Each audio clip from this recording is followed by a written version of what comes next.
E aí, maravilhosa, tudo bem com você? Seja muito bem-vinda a mais uma entrevista do FBI Talks. O FBI Talks é o podcast onde eu entrevisto as agentes do FBI Clube. Se você caiu de paraquedas por aqui, FBI Clube é o nosso clube de mulheres empreendedoras e empresárias aqui de Jundiaí região, onde a gente se junta mensalmente para trabalhar temas como comunicação, posicionamento, vendas, gestão, enfim, todo esse universo que, infelizmente, nós mulheres, como eu sempre falo, apesar de termos incríveis naquilo que a gente pegar para fazer, independente do que for, a gente não foi nem incentivada e nem educada a aprender a empreender. E é exatamente isso que a gente faz dentro do FBI Clube. Hoje eu vou entrevistar ela, a dona Marcela. Má, obrigada por aceitar o convite. Olá, tudo bem? Tudo bem. Tô muito feliz, muito honrada de estar aqui hoje com você, né? Eu fico muito feliz quando a gente consegue conversar e partilhar informações, divulgar o nosso trabalho, né? Como mulheres empreendedoras, a gente precisa disso e vive disso. E espero que seja muito legal. Arrasou, maravilhoso. Ó, Má, eu sempre dou contexto pra galera antes de começar, que eu sou apaixonada por histórias. Então, eu acho que a gente peca um pouquinho, inclusive, no sentido de... A gente tem muito hábito de consumir muito conteúdo de fora e de pessoas que estão tão distantes da gente. Isso não é errado. A gente pode se inspirar em quem é grande, em quem já tem negócios realmente consolidados, mas eu acho que a gente erra em esquecer que do nosso lado, literalmente, tem uma pessoa com uma história inspiradora, que passou por desafios, que empreende de um jeito talvez mais real, né, que pode ajudar tanto quanto se a gente olhasse lá distante. Então, acho que o primeiro grande propósito do FBI Talks, além de dar palco para vocês que são profissionais excelentes, é a gente poder conhecer histórias umas das outras e se inspirar e compartilhar realmente, talvez até chegar em outras pessoas.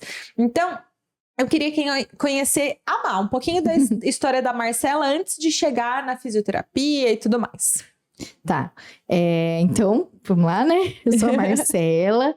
Eu sou fisioterapeuta, especializada em cabeça e pescoço, mas para além da físio, né, eu sou mãe de 2 pequenininhos, eu sou esposa, eu sou uma pessoa que gosta muito de atividade física, de estar ao ar livre, né? E a fisioterapia, ela veio para mim, eu acho que de uma maneira até inesperada, porque eu entrei na faculdade sem saber se era isso mesmo que eu queria, sabe? E eu fui me descobrindo dentro da fisioterapia e falando, opa, nossa, eu gosto muito disso, né? De reabilitar, de devolver função, de aliviar a dor do paciente. Acho que isso é o ponto mais importante, né? Você eliminar a dor de uma pessoa que sente dor é algo muito significativo na vida dela. E aí eu fiz a minha primeira especialização, foi inclusive na pandemia, que foi em ortopedia. E aí lá eu tive um módulo da área de cabeça e pescoço, onde eu falei, nossa, muito legal isso. E eu nunca tinha ouvido falar. Na faculdade eu nunca tinha ouvido falar da fisioterapia em cabeça e pescoço. E na pós eu também ouvi muito pouco, porque foi um módulo, um final de semana, muito restrito, né, a informação.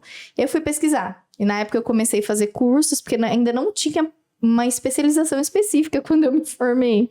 E eu já atuava na área. Depois eu fui fazendo vários cursos, né, para entender a fundo todas as áreas de cabeça e pescoço, porque além disso, dentro da área de cabeça e pescoço existem subdivisões. Nossa. Então eu trato, né, dor de cabeça, eu trato dor cervical, eu trato disfunção da ATM, que é essa articulaçãozinha próxima ao ouvido, zumbido, tontura, paralisia facial. Então tem várias subdivisões, né? Porque todo mundo fala assim, de cabeça e pescoço, né? Gente, mas cabeça e pescoço tem um universo de coisas, né? Tem.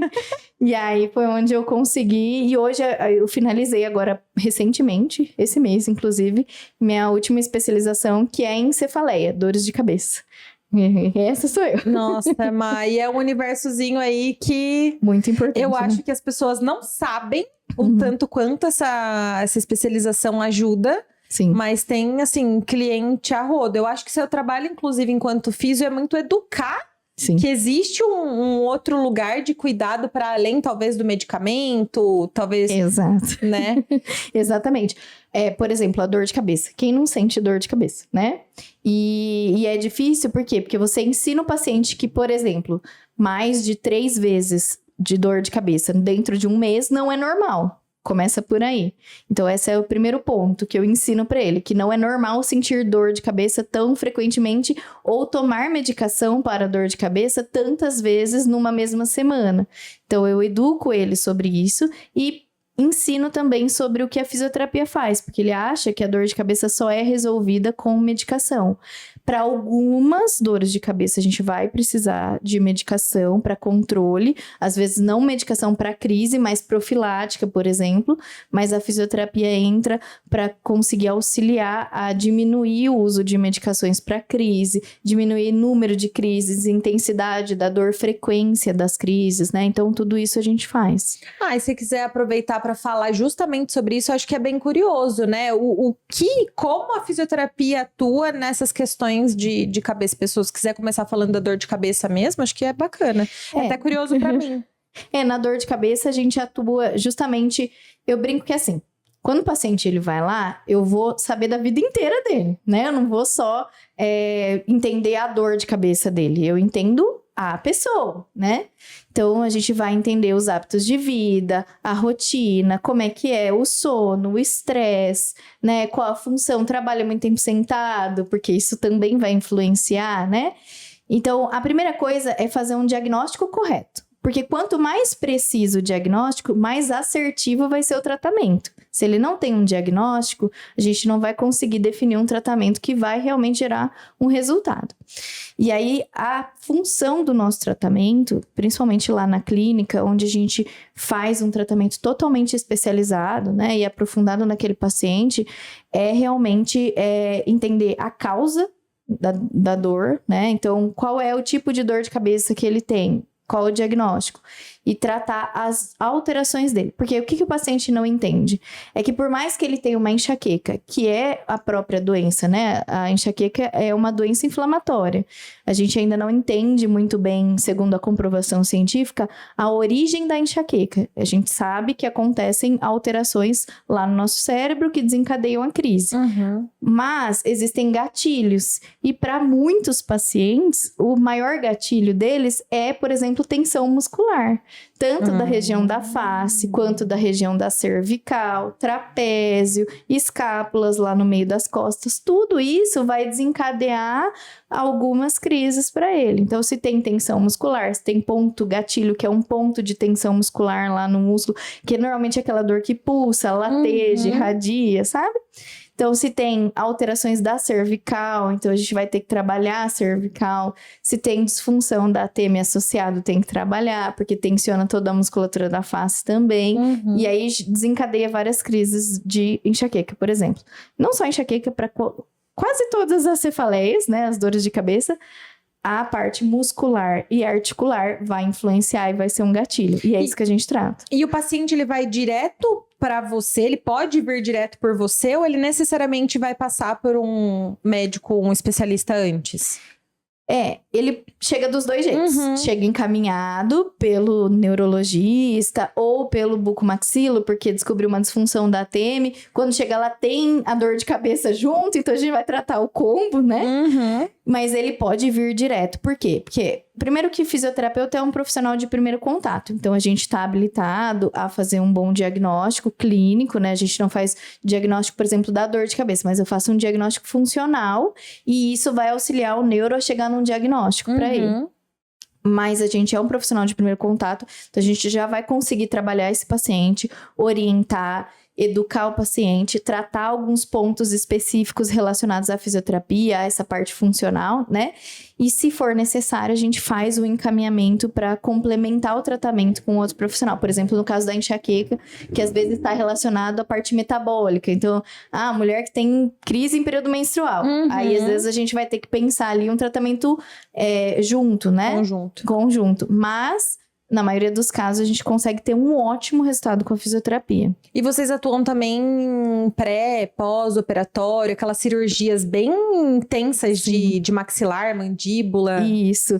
A cirurgia mais famosa que a gente atua, né, é a ortognática, que é uma cirurgia que envolve 3 ossos da face, né? Maxila, que é a mandíbula, e o mento, que é a pontinha do queixo, né? Então, é uma cirurgia muito extensa, onde o paciente tem bastante processo inflamatório, ele fica em dieta líquida por 40 dias, então é muito importante, né? Toda essa musculatura voltar a ativar novamente, né? A mastigação, ele diminui a abertura da boca, então a gente reabilita isso, a gente controla o processo inflamatório, então estimula através de aparelhos e técnicas que têm comprovação científica para zerar o processo inflamatório o mais rápido possível, controlar a parestesia, que é a perda de sensibilidade que acontece nessas cirurgias mais extensas, já é esperado, porque como é uma cirurgia muito próxima ao nervo, o processo inflamatório chega ali, eu brinco que o nervo é como se fosse um computador, se ele superaquece, ele desliga para preservar, e volta a mandar informação quando tiver tudo bem. Algumas pessoas isso demora um pouco mais, então a gente estimula para que volte o quanto antes, né? E, além disso, a gente reabilita toda a parte funcional, né? A abertura da boca, os movimentos mandibulares, para finalizar esse paciente, para que a longo prazo ele não tenha um problema, por exemplo, eu fiz ortognática, não fiz físio e desenvolvi uma disfunção da ATM porque minha boca não abriu direito depois, entendeu? Nossa, é um momento tão importante, né? Você faz aquela cirurgia, eles criam expectativa. Muita gente vai pra ortognática pela estética, né? Mas é muito importante cuidar desse... E é importante lembrar também, porque isso é até uma coisa que a gente divulga e propaga. Por mais que a cirurgia ortognática, ela tenha um resultado estético, a função dela não é estética, é pensando no funcional. Então, por exemplo, existem pacientes que fazem a cirurgia ortognática, porque qual é o objetivo da cirurgia ortognática? É corrigir a oclusão, corrigir a mordida, o encaixe da mordida. Então, tem paciente que é muito classe 2, que é aquele queixinho pra trás, sabe?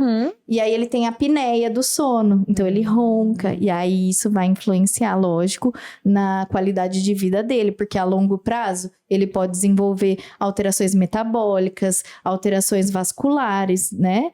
Então, é perigoso. Então, ele faz a cirurgia, o objetivo é um objetivo funcional para melhorar a qualidade de vida. E em contrapartida vem a estética, entendeu? Cara, como o nosso corpo é perfeitinho, né, Má? É tudo muito bem desenhado, tudo muito bem encaixadinho. E é justamente isso, né? Muitas vezes a gente pensa na estética das coisas, mas é igual o sorriso, o dente, né? Os dentistas hoje têm mexido muito, tem muitas... Acho que evoluiu muito pelo que eu tenho visto, mas eu já vi muita gente criticando a questão da raspagem dos dentes e como isso muda na questão da mordida e prejudica a longo prazo, a perda óssea e tudo mais. Às vezes a gente esquece do básico do porquê o nosso corpo foi feito, né? E de olhar pro básico também. Sim. Ô, Má, eu sei que você tem uma clínica aqui em Jundiaí. Vamos falar um pouco do lado má empreendedora, mãe e equilibradora. Equilibradora não, equilibrista de pratinhos. Me conta um pouquinho de como é a sua vida. Conta um pouco sobre a clínica também. A clínica, ela é recente, né? Se a gente pensar, ela tá amadurecendo, eu brinco. Porque ela tem 1 ano e meio. Então, a gente começou recentemente, mas a gente tem crescido. Tem uma equipe com outras fisioterapeutas. Hoje, o nosso objetivo é que cada fisioterapeuta se aprofunde em uma área e seja mais especializada. Então, eu tenho uma fisioterapeuta que é especializada em paralisia facial. Eu sou especializada em cefaleia e atuo nessas outras áreas, em dor crônica, né? Tem uma físio que atua na parte de apneia também, além da parte de dor orofacial, disfunção da ATM, né?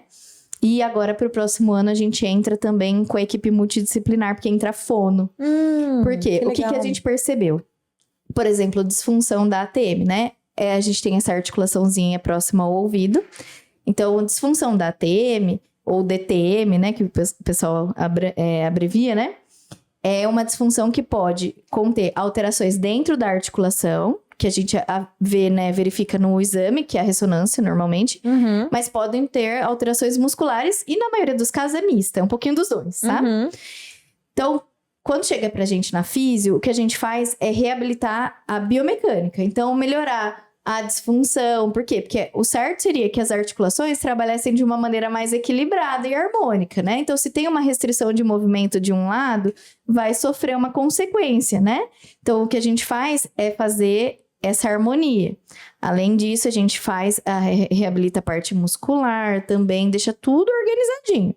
Mas, se esse paciente ele tem uma alteração de função, então, por exemplo, ele vai mastigar e tem uma alteração da mastigação, tem uma alteração de fala, ele ativa músculos que não deveriam, sabe? Sobrecarrega mais músculos do que outros. Então, essa alteração de funcionalidade ainda fica, e aí pode voltar aos sintomas da disfunção da ATM por conta disso. Então, aí agora a gente faz um tratamento muito mais completo, né? Entra físio, entra fono, reabilita tudo. Fora, lógico, por exemplo, disfunção da ATM, a gente sabe que está muito relacionado à parte emocional. Então, o estresse, o sono de uma qualidade ruim. Então, a gente trabalha muito em equipe multidisciplinar. Tem uma psicóloga lá também, que auxilia esses pacientes, né? Então, a clínica, ela vem pensada em gerar resultado.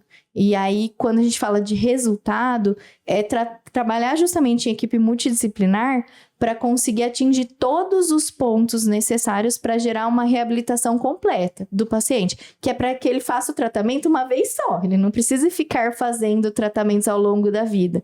A ideia é que ele mude, que ele entenda, né, seja educado sobre a dor dele, sobre a condição dele, sobre o que influencia, o que afeta, o que piora o quadro dele, e que ele saiba mudar o estilo de vida para que ele mantenha bem depois do tratamento. Essa é a ideia. E o interessante é que vocês buscam focar literalmente cada profissional aprofundado na sua própria especialidade. Então, com certeza, você sabe de todas as outras, mas ter uma profissional ali sempre focada na sua área de atuação faz com que entregue a máxima excelência ali no que foi proposto, né? Exatamente, é isso mesmo. Muito bom. A gente vive conversando nos bastidores sobre os desafios do maternar, porque na verdade é um maternar duplo, né? É maternar um bebê clínica Isso. e maternar as suas 2 crianças. Como que é essa jornada para você? Conta um pouco. Deixa eu fazer um parêntese antes até. Eu vivo falando para você que você é o meu exemplo de mãe good vibes, assim. Com certeza ela surta nos bastidores, não é possível, né? Todo mundo surta um pouquinho. Sim. Mas sempre que você conversa com você, que eu converso com você, você fala, beleza, aconteceu isso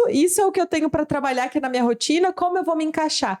Então eu vejo que mesmo dentro dos desafios, você é uma pessoa que consegue equilibrar, tentando manter sua paz de espírito. Compartilhe um pouco como é que é isso na sua visão, nua e crua. Tá, assim, não vou romantizar num ponto de falar, olha, não é tranquilo, né? Lógico, tranquilo é a última Quantos anos coisa. os pequenos têm? A Isis tem 2 e 11 e o Bruninho tem 11 meses. Então, assim, são 2 bebês. Ela tá saindo do bebê agora pra entrar na fase criança, né?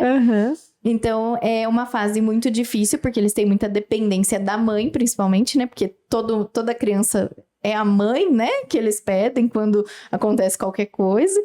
Então, depende muito de mim. E aí, isso foi uma coisa que eu aprendi na prática, sabe? A não... Lógico que eu tenho as minhas metas, tenho a minha organização do que eu preciso fazer dentro daquele período, né, para manter a clínica organizada, mas eu aprendi a me cobrar menos. Então, assim, deu para fazer? Ok. Não deu para fazer, a gente remaneja do jeito como dá. Porque fica doente, porque você tem que mudar a rotina, levar no médico, pausa a escola, por exemplo, né? Isso que a gente estava conversando. E aí eu tenho que remanejar as coisas da clínica frente a isso. Lógico que eu sempre falo isso para os meus pacientes, eles sabem disso. Os filhos na minha vida, né, eles têm a prioridade máxima. Então, tem um limite até onde eu vou como profissional por conta deles. E eu já deixo isso claro para os pacientes. Falo, olha, tá tudo bem. Se acontecer alguma coisa, infelizmente eu vou precisar remanejar. Por quê? Porque a gente acaba colocando prioridades, né? Mas eu acho que esse é o ponto principal para a gente entender como é que vai ser. E ter uma equipe junto comigo é ótimo. Por quê? Porque eu consigo remanejar, porque eu tenho uma equipe altamente treinada que vai conseguir gerar o mesmo resultado do que a Marcela lá, né? E para isso tem que manter tudo muito alinhado sempre. Mas eu fico muito feliz quando os pacientes falam, nossa, passei com a Lígia, que é minha fisioterapeuta, e realmente é igualzinho, parece você falando. Eu fico muito feliz quando eles falam isso, porque eu falo, eu treinei bem, né? Então, isso é legal. E eu acho que, assim, são fases, né? Então, eu sei que eu tô numa fase mais difícil, que depois vão vir fases mais tranquilas, conforme a gente vai delegando função, organizando a clínica, isso fica mais tranquilo, porque você não tem que fazer tudo, dar conta de tudo. Como empreendedora, eu descobri isso. né?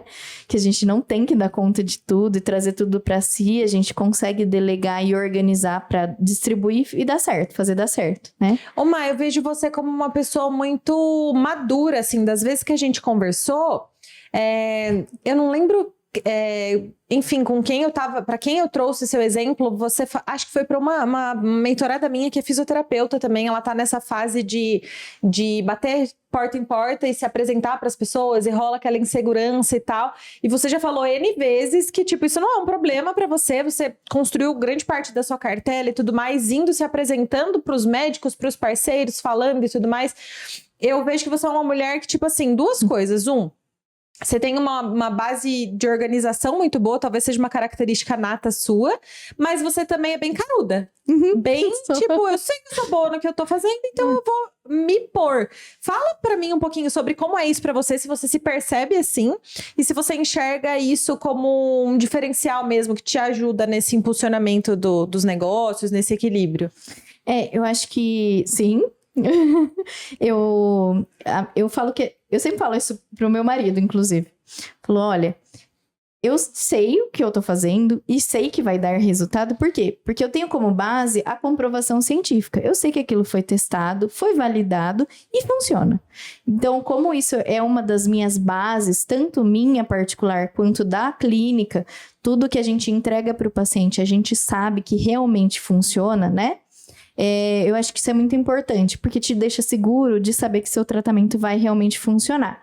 Um outro ponto muito importante que a gente vê trazendo em congressos hoje, e tudo que vem de mais atualizado na minha área, é justamente educar o paciente. Então, ele não pode deitar na maca, por exemplo, e achar que todos os problemas dele vão ser resolvidos ali. Ele tem uma parcela de culpa, assim, né, se eu posso dizer assim, no resultado do tratamento. Então, ele tem que fazer as condutas em casa, ele tem que mudar alguns hábitos de vida, ele tem que mudar a maneira de pensar dele para que a gente chegue no resultado também. Eu levo em consideração muito que o paciente, as preferências dele, o que ele gosta, o que ele não gosta, e aí a gente bola um tratamento personalizado e que vai gerar o resultado para ele. Então, é isso que eu levo quando eu vou conversar com outros profissionais.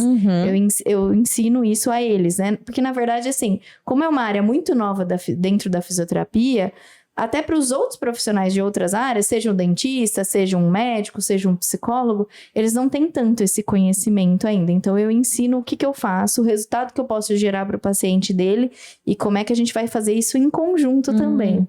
E aí, realmente funciona. Eu tenho uma outra curiosidade. Eu te vejo, e aí eu vou te perguntar se você se enxerga da mesma forma, também como uma pessoa autoconfiante. Porque existem duas coisas. Existe você ter confiança no seu trabalho, existe você ter confiança em si mesma. Pergunta capciosa. Você acredita que a autoconfiança que você tem a ver com alguma relação, por exemplo, de criação, com o empoderamento que você teve de casa? Tem a ver com isso também? Porque no meu caso, até dando contexto do porquê eu faço essa pergunta, isso é um dos grandes motivos pelos quais eu tenho muita vontade, muito desejo de empoderar mulheres hoje, porque eu ouço cada história de mulheres que, tipo, ouviram o oposto do que eu ouvi dentro de casa, em termos de vai lá, você consegue, você faz. Elas ouviram o oposto. E eu sei o quanto isso fez diferença pra eu ser, tipo, cara de pau, ousada, não ligar muito se eu vou errar, se eu vou acertar, se... Entende? E eu penso muito que isso tem uma relação com as coisas que você ouviu, tipo, desde sempre. Sim, tem. Analisando, eu tava pensando aqui enquanto você falava. Realmente, eu sempre vi minha mãe empreender, então acho que para você também como exemplo, né? Estimula para que a gente consegue, né? Eu fiz terapia por um tempo, quando eu percebi esse bloqueio de, por que eu não tô conseguindo sair de um emprego fixo e empreender sozinha por conta? Porque eu tô vendo essa oportunidade, gosto de uma área, né? Por que não? E aí, quando eu fiz a terapia, eu entendi, eu consigo, eu dou conta, eu tenho essa autossegurança, assim, né? Essa segurança própria. E eu fui. Sabe? E aí, o que eu vejo hoje e eu percebo esse feedback até dos pacientes, que eles me façam justamente isso. Eu analisei muito isso. eu sempre, quando vou atender um paciente, eu tento ser o mais empática possível. Eu acho que a empatia é o básico do profissional da área da saúde. Se ele não tem empatia, nem deveria ser profissional da área da saúde. Você tem que se colocar no lugar do paciente, você tem que entender a vida dele, tem que entender, né, o porquê que levou ele a chegar nessa situação onde ele tá e como é que eu posso ajudar ele além das técnicas, né? Então, como é que eu posso ensinar ele algo, passar para ele um conhecimento que talvez ele não tenha e que isso vai gerar uma diferença na vida dele. E eu recebo muito esse feedback dos pacientes. Eles falam, Marcela, você é muito acolhedora, você tem muita empatia. Eu acho que isso vem dessa autoconfiança de, opa, eu posso fazer uma diferença, não só num tratamento, mas mudar alguma coisinha ali, alguma coisinha que ele passou pela clínica e falou, nossa, a Marcela fez isso por mim, eu, a partir dali, mudei essa chavinha, sabe? Acho que isso é uma das coisas que mais me motiva. Hoje eu motivo todos os meus profissionais a serem assim, a ter esse diferencial e realmente falta um pouquinho disso na prática médica em geral, sabe? Na área da saúde. Muito bom. E com relação a desafios, quais são os maiores que você enfrenta hoje? Pode ser com relação à maternidade e à clínica ou dentro do empreendedorismo mesmo? Eu acho que a maternidade, lógico, influencia bastante, né? Mas, como eu falei, eu sei que são fases, então eu tô numa fase um pouco mais difícil, depois vai passar e tá tudo bem. E eu vou lidando da melhor maneira possível. Agora, acho que um desafio bastante importante na parte, principalmente na área da saúde, é porque uma coisa que a gente vê é que a taxa de imposto, por exemplo, para a área da saúde é muito elevada. Uhum. Então, você tem que ter uma organização muito boa para que você consiga crescer o seu negócio, né? Uhum. Então, sem organização, sem um planejamento, sem uma estrutura, sem ter um objetivo onde você vai chegar, é muito difícil empreender na área da saúde. Mas quando você faz tudo isso, é lógico que não é um caminho fácil, mas é muito possível, né? A gente vê pessoas empreendendo e a gente sabe que dá para chegar lá, mas tem que ter a base, né? Acho que esse é o maior desafio hoje. E eu verdadeiramente não acredito que haja qualquer lugar fácil. Você sabe que eu vejo muitas pessoas tentando transpor barreiras, transpor objetivos e falando, mas gente, isso é muito difícil, isso é muito difícil, isso é muito difícil. Gente, é difícil. E tudo é difícil. Aquela coisinha que você não queria estar vivendo antes é difícil, mas a que você quer viver é difícil também. Uhum. Aquilo que você estava vivendo era desconfortável, não era legal, mas o que você está vivendo hoje, que foi o que você desejou no passado, vai trazer seus desafios. Eu acho que a vida, num geral, e a vida da empreendedora é movida a próximo desafio, né? Qual é o próximo desafio? E é tipo, um videogamezaço, assim, passar por aquele, atualizar e próximo, e ir se reajustando. E acho que uma coisa que você vem fazendo também muito pelo caminho é se munindo de boas pessoas, preparando pessoas, entendendo que a Marcela é uma, mas o que a Marcela quer levar adiante precisa talvez mais do que 2 ou 4 braços, você vai precisar de mais gente, né? Exato, exatamente, concordo plenamente, nada é fácil. Mas a gente tem que buscar, né, lógico, ter esse conhecimento. Eu falo que o estudo é a base, né? Para tudo. Seja para empreender, seja para ser um bom profissional. Se você estuda o seu conhecimento, né? Ele, lógico, vai agregar muito no resultado, né? E eu acho que ter a empatia também pega ali num pontinho de... né? E as pessoas acho que meio que desaprenderam um pouco disso, né? O colocar-se no lugar do outro. Acho que a internet, o advento da internet trouxe muito esse julgamento. E acho que a velocidade. Então, quanto mais rápidas as coisas são, menos tempo, entre aspas, as pessoas têm para verdadeiramente ouvir, perguntar, se interessar e entender como pode de fato ajudar. Parece que essa aceleração toma conta e se a gente não tomar cuidado, a empatia vai junto, né? Exato. Então, precisa praticar. Mas, aproveitando que você deu aí um aconselhamento até já, né? Falando da organização, falando de várias coisas, pra gente caminhando ali um pouquinho mais pro final, eu queria saber de você 2 conselhos. pensa que é para a pessoa, literalmente, que pode ser seu paciente, com relação a algum cuidado, algo que ele possa estar percebendo na rotina, ou algo que não tá normal, que nem... Eu achei super interessante você trazer logo de cara, ou mais de 3 vezes no mês ter dor de cabeça, não é normal. Então, algum aconselhamento nesse sentido, porque realmente a gente vive no piloto automático e não percebe os sinais do nosso corpo, né? E depois eu quero um conselho para a mulherada empreendedora que segue a gente. Então, segundo o seu olhar, segundo a sua jornada, o que você diria para essa mulherada que assiste a gente? Tá, então vamos lá. O conselho como fisioterapeuta, né? Eu acho que é realmente não ignorar os sintomas que o corpo dá, né? Porque às vezes o paciente, ele chega lá, olha, tô com um travamento, travei a mandíbula, né? Não consigo abrir a boca, tá com uma abertura limitada. Mas esse sintoma em específico vem de sintomas há anos sendo negligenciados, né? Então, estala a mandíbula, sente dor próxima ao ouvido, sente dor orofacial, tem crises de dor de cabeça, sente desconforto para mastigar, sente fadiga, acorda com os dentes travados e não vai buscar uma ajuda. Ou às vezes vai, mas não vai num bom profissional, não pesquisa e vai negligenciando. Então, eu diria que o meu melhor conselho é não negligenciar. E assim que você tenha o conhecimento de que aquilo é possível ser tratado, faça um bom tratamento, procure um bom profissional para justamente tratar completo, né? Tratar a causa. Eu brinco que é diferente você tratar causa do que tratar sintoma. Se você vai tratar sintoma, vai aliviar, mas ainda não tratou 100%, então aquilo vai voltar em algum momento. Se a gente trata a causa, é muito mais fácil de manter o resultado a longo prazo. Acho que é isso. E agora, para empreendedoras, né? Eu acho que é muito importante para empreender. Eu sempre falo sobre o conhecimento, porque eu acho que isso é o básico, né? Mas eu acho que seria importante começar, né? Tem que começar. Então, se você tem algum receio, algum bloqueio, assim como eu tive, comece, né?